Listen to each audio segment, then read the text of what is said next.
Presidente da República José Ramos Horta e ministra Negócio Estrangeiro Austrália, Penny Wong, discute cooperação para futuro nação rua nenian. Discussão ne halau ya Palácio Presidencial sexta-feira semana ne.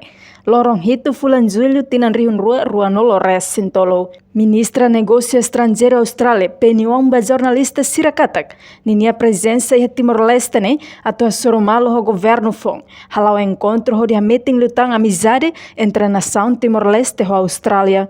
One way to see the Prime Minister, but I wanted to say it's such a great pleasure to be back here in Timor-Leste. This is my third visit, two as Foreign Minister and one as Shadow Foreign Minister.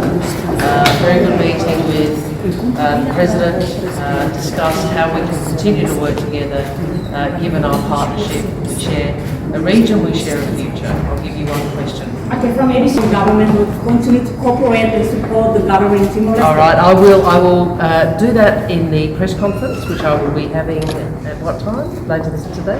3:15. Thank you very much. Madam. And I'll make sure I respond to you then. Okay. Madam, did you talk with His Excellency about how to accelerate the development of Horta?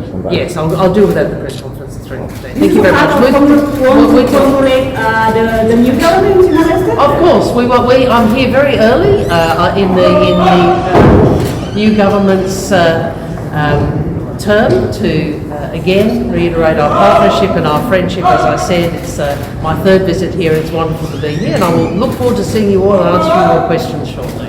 Thank you.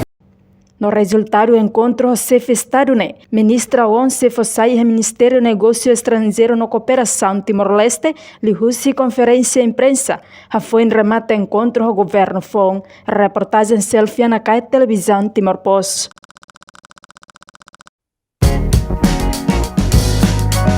Janela informação, bem Horta. Atau tem informação atual dia Clio, que tá luha. Anehan botão subscribe, like, halo comentário no Fahatutan ba media social Horta.